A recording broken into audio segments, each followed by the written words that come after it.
My name is Ryan Holt, and I've been a deputy for the Klamath County Sheriff's Department in Southern Oregon for 11 years. Most of that time has been spent patrolling the sprawl of forest land that makes up nearly 70% of our jurisdiction. The Winema-Fremont National Forest is beautiful in the postcards, but it's a different animal when you're responsible for the people who go missing in it. And people go missing all the time. Hikers who wander off trail, hunters who misjudge the weather, teenagers who think they're invincible. Most of them we find within 48 hours, cold and scared, but alive. Some we find after weeks. And by then, it's a recovery, not a rescue. And then there are the ones we never find at all. This story is about one of those cases, except it didn't stay missing. It started on December 19th, 2014, a Friday. I remember because my wife had just put up our Christmas tree the night before, and I'd spent the morning untangling lights that had somehow knotted themselves in storage. I was on day shift that week, which meant I was in the office by 7. The call came in around 8:30. A woman named Patricia Lowell had reported her son missing. He'd gone out for a hike the previous afternoon and never came home. His name was Ethan Lowell, 24 years old, lived with his mother in a small house on the outskirts of Chiloquin, a town so small it barely registers on most maps. He'd graduated from Southern Oregon University 2 years prior with a degree in environmental science and had been working part-time at an outdoor gear shop in Klamath Falls while he figured out his next move. According to Patricia, he was an experienced hiker. He knew the forest. He'd grown up exploring it. But experience doesn't mean much when the temperature drops to 15 degrees at night and the wind chill makes it feel like 0. I took the call alongside another deputy named Coleman. We drove out to the Lowell house to get more details. Patricia was in her late 50s, a thin woman with graying hair pulled back in a ponytail. Her hands shook as she poured us coffee. She told us Ethan had left around 1 in the afternoon. He'd mentioned he was going to hike a trail near Miller Lake, about 20 miles north. He'd said he'd be back by dark. When he wasn't home by 9, she'd started calling his cell. No answer. By midnight, she'd called us. We organized a search party by 10 that morning. Search and rescue volunteers, a K-9 unit, a helicopter from the state police. We started at the Miller Lake trailhead, where we found Ethan's truck parked in the dirt lot. A green Ford Ranger, Oregon plates. The doors were locked. His wallet and phone were inside, sitting on the passenger seat. That was the first thing that bothered me. No hiker leaves their phone in the truck. Even if there's no signal, you bring it. You bring it in case you get hurt, in case you find signal on a ridge, in case you need the flashlight. But his was just sitting there, screen dark, fully charged. We searched for 3 days. The K-9 unit picked up a scent heading north from the trailhead, but it disappeared after half a mile, like Ethan had just evaporated. The helicopter spotted nothing. We combed every trail, every ridge, every drainage within a 5-mile radius. We even checked the lake itself, dragging sections of the shoreline in case he'd fallen through thin ice, though the lake wasn't fully frozen yet. Nothing. No gear, no clothing, no tracks. It was like he'd stepped off the trail and ceased to exist. On the 4th day, we called it.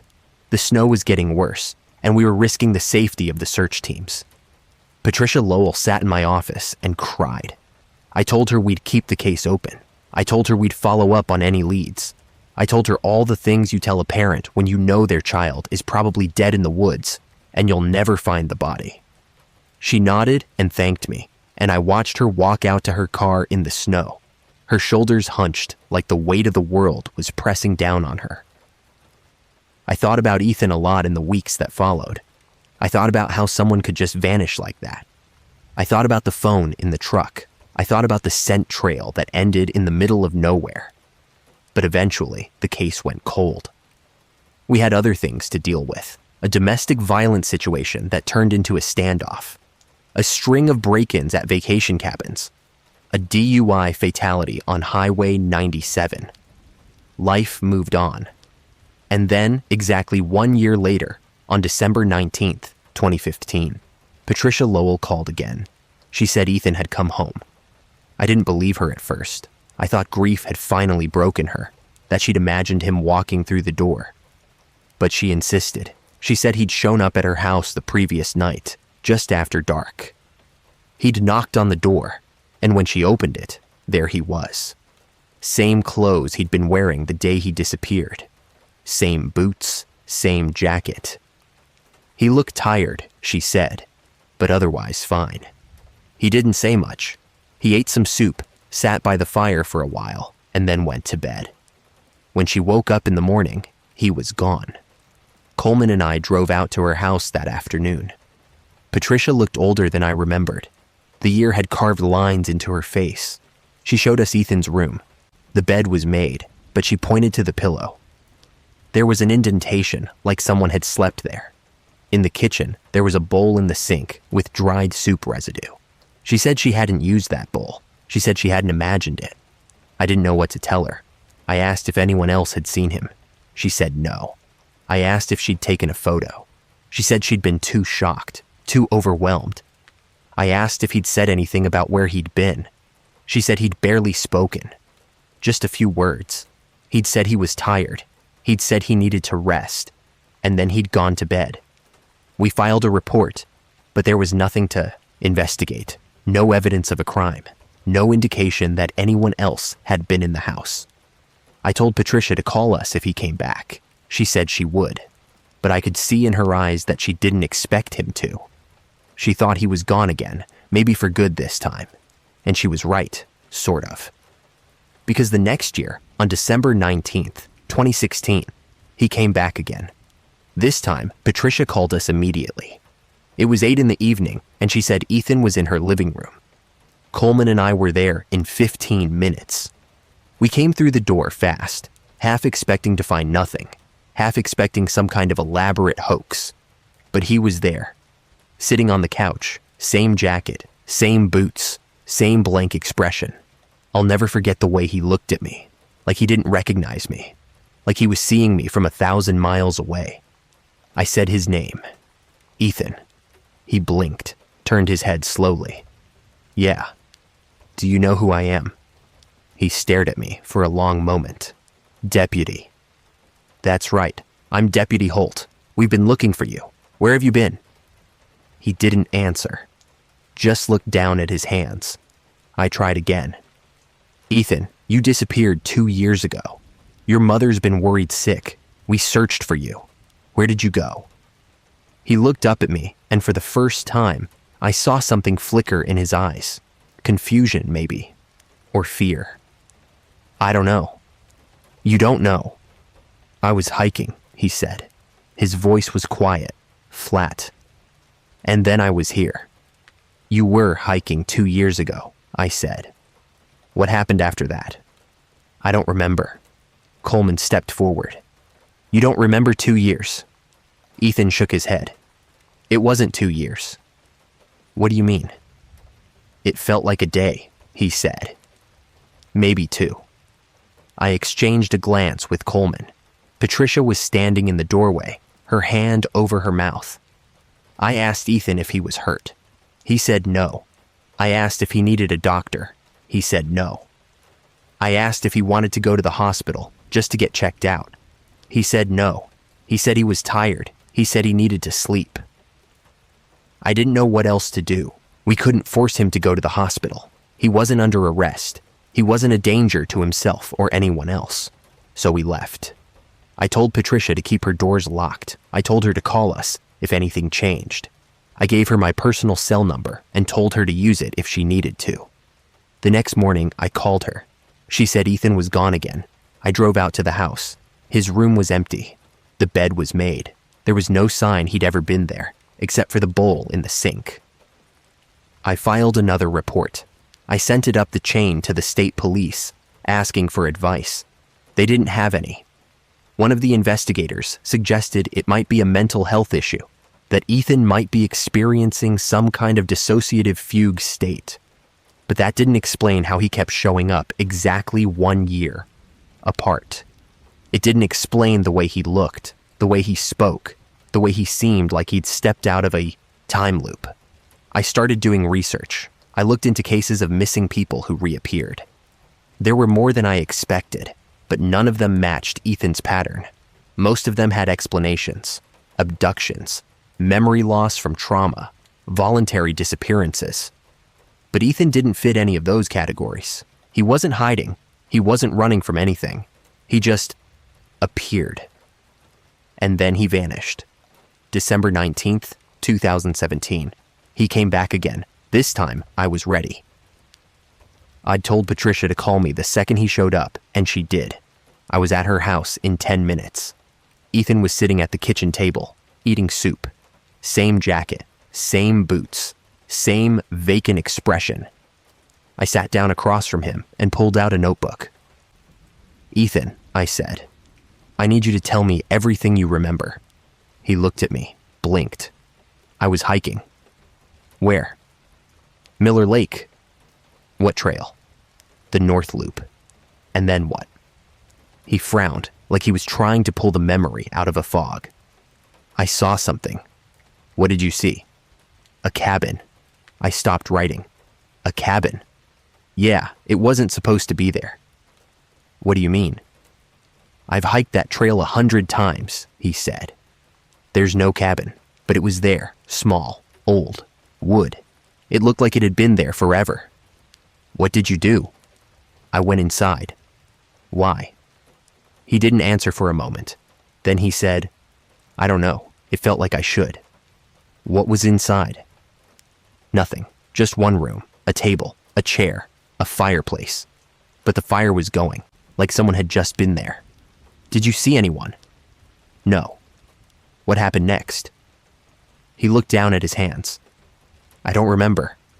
I sat down. I think I fell asleep. And then I was here. "Here, meaning your mother's house?" "Yeah." "And you have no memory of the time in between?" "No." I asked him more questions. I asked him if he'd seen the cabin again. He said no. I asked him if he'd tried to go back to the trailhead. He said he didn't remember how. I asked him if he felt different, if anything about his body or his mind had changed. He said he felt tired, always tired. I took him to the hospital that night. I insisted. Patricia agreed. We drove him to Sky Lakes Medical Center in Klamath Falls and had him admitted for observation. They ran tests, blood work, CT scan, MRI, psychological evaluation. Everything came back normal. Physically, he was fine. Mentally, he was coherent, cooperative, and showed no signs of psychosis or delusion. The psychiatrist said he might be experiencing dissociative amnesia, but there was no clear cause. No trauma, no head injury, no drugs in his system. We kept him in the hospital for 3 days. On the third day, December 22nd, he disappeared. Not from the hospital, from his room. The nurses said he'd been there during the midnight check. By 6 a.m, he was gone. The door was locked from the inside. The window was closed. Security footage showed no one entering or leaving. He just vanished. December 19th, 2018. He came back. I started to dread that date. Every year, as it approached, I felt this knot in my stomach. I knew he'd show up. I knew he'd be sitting in Patricia's living room, wearing the same clothes, with the same empty look in his eyes. And I knew he'd be gone by morning. This time, I tried something different. I brought a camera crew, not a news crew, but a couple of friends of mine who did wildlife photography. I told them I needed them to document something, and I'd pay them for their time. They agreed. We set up cameras in Patricia's living room, in the hallway, in Ethan's bedroom. Motion activated, night vision, the works. I wanted to see what happened when he disappeared. Ethan showed up at 7:15 that evening. Same as always. Patricia called me, and I was there in minutes. I sat with him for hours, asking questions, trying to get more details about the cabin. He said the same things he'd said before. He saw a cabin. He went inside. He fell asleep. He woke up at his mother's house. I asked if he'd seen anyone else in the woods that day. He said no. I asked if he'd felt sick or disoriented before entering the cabin. He said no. I asked if he'd noticed anything strange about the cabin, any symbols or markings. He said no. By midnight, he said he was tired. He went to his room. I stayed in the living room, watching the monitor feed from the cameras. Patricia sat next to me, her hands clasped in her lap. We waited. At 3:17 in the morning, the camera in Ethan's room went dark. Not off. Dark. Like something had covered the lens. I jumped up and ran to his room, Patricia right behind me. I threw the door open. He was gone. The bed was empty. The window was still closed, still locked. I checked the camera. The lens wasn't covered. It had just stopped working. I checked the other cameras. Same thing. All of them had gone dark at the exact same moment. I called Coleman. I called the state police. I called everyone I could think of. We searched the house, the yard, the woods around the property. Nothing. Ethan was gone. December 19th, 2019. He came back. This time, I brought a specialist, a professor from Portland State University who studied anomalous phenomena. His name was Dr. Leonard Greaves, and he'd written papers on missing person cases with unusual circumstances. I told him about Ethan, and he agreed to come down and observe. Ethan showed up at 7:30. Dr. Greaves was there with me. He spent 2 hours interviewing Ethan, taking notes, recording everything. Ethan repeated the same story. The cabin, the fireplace, the sleep, the waking. Dr. Greaves asked him if he remembered any dreams. Ethan said no. Dr. Greaves asked him if he'd experienced any physical sensations while inside the cabin. Ethan said he felt warm, safe, like he didn't want to leave. At midnight, Dr. Greaves suggested we try something. He wanted to see if Ethan would remember anything under hypnosis. Ethan agreed. Patricia agreed. We set it up in the living room. Dr. Greaves guided Ethan into a relaxed state, and then he started asking questions. Ethan, I want you to go back to the day you went hiking. You're on the trail near Miller Lake. Can you see it? Yes. What do you see? Trees, snow, the trail. Keep walking. What happens next? I see the cabin. Describe it. Small, wood, old, smoke from the chimney. You go inside. What do you see? Ethan's face twitched. His breathing quickened. The fire. What else? A man. I leaned forward. This was new. What man? Sitting by the fire. He's old. Gray hair. He's wearing, I don't know, old clothes. What does he say? Ethan's face contorted. He says I've been waiting. Waiting for what? For me.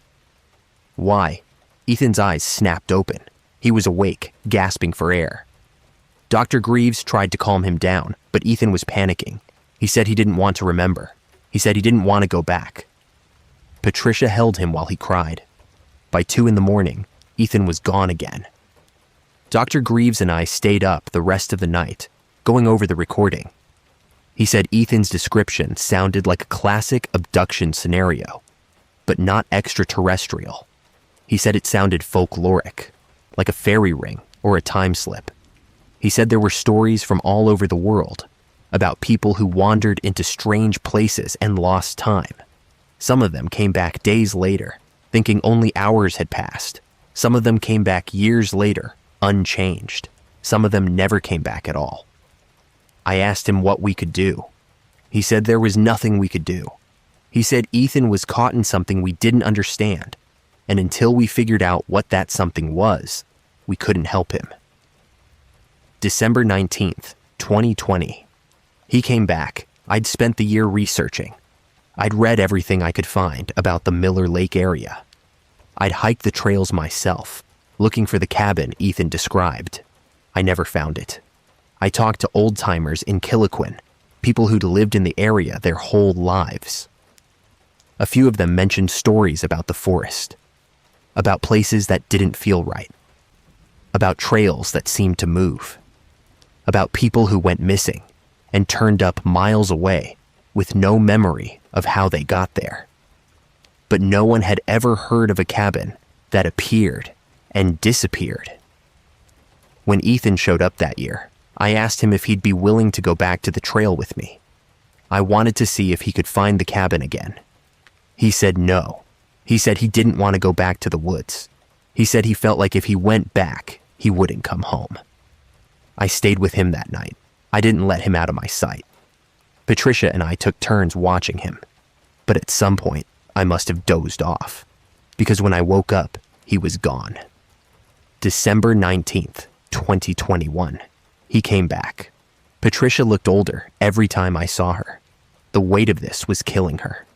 She said she'd started having nightmares. She said she dreamed about the cabin. She said she saw Ethan sitting by the fire, and the old man was there, watching her. Ethan looked older too. Not physically. He looked the same as the day he disappeared, but there was something in his eyes, something hollow, like he was fading. I asked him if he wanted this to stop. He said yes. I asked him if he knew how to stop it. He said no. I asked him if he thought the old man had answers. He said he didn't know. At midnight, I asked him to try something. I asked him to fight it. I told him that when he felt himself slipping away, when he felt the pull, to resist, to hold on, he said he'd try. At 3 a.m, I was sitting in a chair by his bed, watching, waiting. And then I felt it, a change in the air, a pressure like the atmosphere had thickened. Ethan sat up in bed. His eyes were open, but he wasn't looking at me. He was looking at something I couldn't see. "Ethan," I said, "stay with me." He didn't respond. "Ethan, fight it." He turned his head slowly, and for a moment I thought he saw me. But then his eyes went blank, and he lay back down. And when I blinked, he was gone. December 19th, 2022. He didn't come back. Patricia called me that night, frantic. She said he hadn't shown up. She said something was wrong. I told her to wait, that maybe he was just late, but deep down, I knew. Something had changed. We waited all night. He never came. Patricia called me every day for the next week. I didn't have any answers. I filed a report, but there was nothing to investigate. Ethan hadn't come back. Maybe that was the end of it. Maybe he'd finally escaped, or maybe he'd been consumed by whatever had taken him in the first place. December 19th, 2023. He came back, but not to Patricia's house. I got a call from a ranger at the Winema-Fremont National Forest. He said a hiker had reported seeing someone matching Ethan's description near Miller Lake. I drove out there immediately. I hiked the North Loop Trail, the same one Ethan had taken 9 years earlier. And I found him. Standing in the middle of the trail, staring into the trees. Same jacket, same boots. But he looked different, thinner, paler. Like he was barely there. I called his name. He turned to look at me, and I saw it in his eyes. Recognition, fear, and something else, resignation. "Ryan," he said. It was the first time he'd ever used my first name. "Ethan, come on, let's get you home." He shook his head. "I can't." "Yes, you can. We'll figure this out." "No, you don't understand. It's not letting me go. It's showing me. Every year, it shows me more." "Shows you what?" "The others." I felt a chill run through me.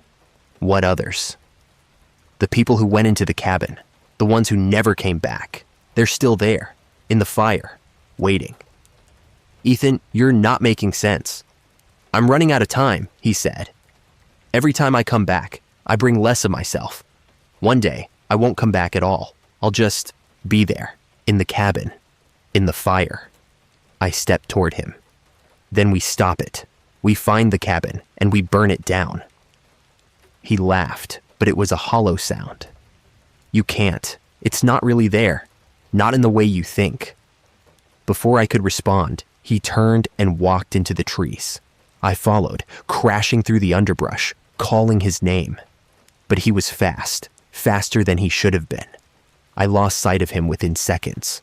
I searched for hours, but I never found him. December 19th, 2024. Last year. He came back one final time. Patricia called me at dawn. She said Ethan had been standing outside her house in the snow when she woke up. She said he hadn't knocked. He was just standing there, staring at the door. I drove out there.